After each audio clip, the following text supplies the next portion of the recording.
Bhaskar news के digital panel में आपका स्वागत है। मैं हूं आपके साथ वसी सिद्दीकी। जहां नगर निकाय चुनाव हो रहे हैं और साथ ही नामांकन प्रक्रिया भी पूरी हो चुकी है। उसी क्रम में हर वार्ड में हर प्रत्याशी, सभासद प्रत्याशी व साथ ही चेयरमैन प्रत्याशी अपनी दावेदारी जनता के बीच जाकर दिखा रहे हैं। कहीं विकास के मुद्दों पर बातें हो रही हैं तो कहीं पूर्व 5 सालों में क्या विकास नहीं हुआ है उससे लोगों को रिझाया जा रहा है। साथ ही इसी क्रम में आज हम मौजूद हैं और हम दिखाएंगे कि किस तरह की इस वार्ड की जनता है और किस तरह के उनके वार्ड में विकास के वादे हैं या धरातल पर कोई विकास है या विकास की सिर्फ बातें हुई हैं। इसी वार्ड के कुछ स्थानीय लोग मेरे साथ मौजूद हैं। ज़्यादा जानकारी के लिए मैं उनसे बात करता हूं कि किस तरह के विकास के मुद्दे हैं और किस तरह की विकास की बातें हैं। आपका नाम? Doctor Isaac. हम 5 साल जो वार्ड 46 है, ये जामनगर वार्ड और तस्मिया स्कूल का वार्ड पड़ता है। इनमें अब से पहले कोई मेंबर उन वार्ड में नहीं आया था, जिनके बनने के बाद उसे नगर पालिका में इन्होंने दर्ज किया और जो सड़कें थी उनका भी विकास करा। जितना भी हो सका इन्होंने पूरा विकास किया और जनता की हर टाइम 24 घंटे दरवाज़ा खुला रहता था। चाहे जिस टाइम आओ, मोहर लगवाओ, अपना काम इन्होंने किसी को मना नहीं किया। अब जैसे कि आप वोट देने के लिए जाएंगे तो क्या कामना करते हैं? जो वार्ड में कुछ रुके हुए विकास हैं वे किस तरह से देख रहे हैं उन्हें?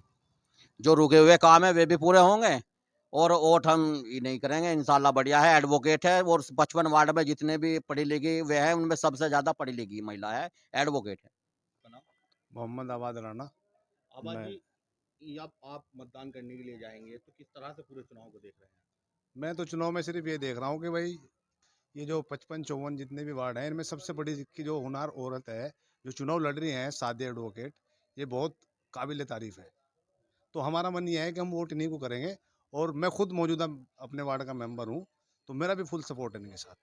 तो क्या मान रहे हैं इस वार्ड में किससे आप टक्कर मान रहे हैं, किससे आप? टक्कर टक्कर तो ये मान लो, जब हम चुनाव 46 वार्ड से पहले लड़े थे, लड़ाया था हमने एडवोकेट साहब को, तो वहाँ जो है बहुत सारे वार्ड मेंबर ये दावा कर रहे थे कि हम किसी को अपने सामने खड़ा नहीं होने देंगे।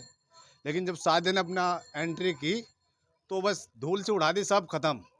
नंबर 1 पे सादिया आई।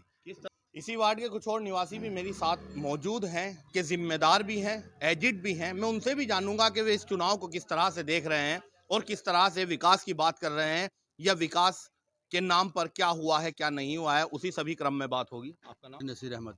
जी कारी साहब, बताइए कि पूर्व के जो 5 साल गुजरे हैं किस तरह का विकास देखा है, आगे क्या कामना करते हैं इस बार मतदान में? ऐसा तो तकरीबन 25 सालों में जो कब्रिस्तान पे कूड़ा का ढेर लगे हुए थे, 8-8 10-10 फुट के ढेर लगे हुए थे, बदबू आलूदा फ़िज़ा बनी हुई थी, वो पहले ही झटके में जैसे ही मोहम्मद उमर एडवोकेट, सादिया उमर एडवोकेट जो बनी, ये मेंबर बनी, वैसे ही पहले ही झटके में 8-10 दिन के अंदर अंदर ही वो सफाई हो गई और ऐसी राहत मिली, ऐसी राहत की सांस ली इलाके के लोगों ने कि शुक्रिया अदा किया बहुत ज़्यादा। आप जैसे कि सादिया एडवोकेट जो हैं, आप उन्हें सपोर्ट कर रहे हैं जी। तो किस तरह से विश्वास दिला रहे हैं आप जनता को, दोबारा फिर आप मैदान में हैं? ना तो इतनी पढ़ी लिखी औरत है कोई इस वार्ड में, 4-4 3-3 सब्जेक्ट एम में हैं, एलएलबी है, एलएलबी के बाद फिर एलएलएम भी है और पीएचडी कर रही हैं एलएलबी से। तो इतनी पढ़ी लिखी महिला को नज़रअंदाज करना, मैं तो समझता हूँ कि वक्त की ज़रूरत है। साथ यहाँ वो भी सभासद पति मौजूद हैं कि उनसे भी जानेंगे किस तरह से इस चुनाव को देख रहे हैं और जनता के बीच कौन से विश्वास के वादे लेकर वे पहुंच रहे हैं। जी जी जनाब।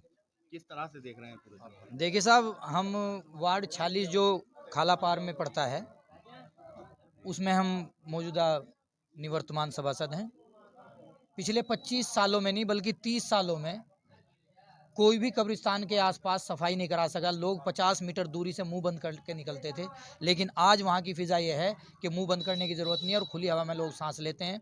दूसरा, हमने 2 ट्यूबवेलें बनवाई, पानी की परेशानी है और मतलब जो है जब लॉकडाउन लगा सब ने अपने दरवाजे बंद कर रखे थे, तो हमारा दरवाज़ा 24 घंटे खुला था और हमने लगभग 4000 लोगों के राशन कार्ड बनवाए और 1-1 हज़ार रुपये जो सरकार ने सहायता के लिए दिए थे 4700 लोगों के खातों में उनके फार्म भर के 1-1 हज़ार रुपये दिलवाए और उसके बाद लगभग 400 से ज़्यादा मकान जो प्रधानमंत्री आवास योजना के थे उनमें पूरा प्रयास किया और बनवाए और कम से कम 20 से ज़्यादा नल लगवाए और 24 घंटे वो खिदमत की, वो सेवा की कि 50 के 50 वार्डों में एक मिसाल है कि अगर कोई ये कह दे कि उमर वकील का या सादिया एडवोकेट का दरवाजा बंद मिला हो तो हम तो चैलेंज से कहते हैं हमें वोट ना दियो फिर। अच्छा, नगर ये साहब ये बीजेपी गवर्नमेंट का खेल है।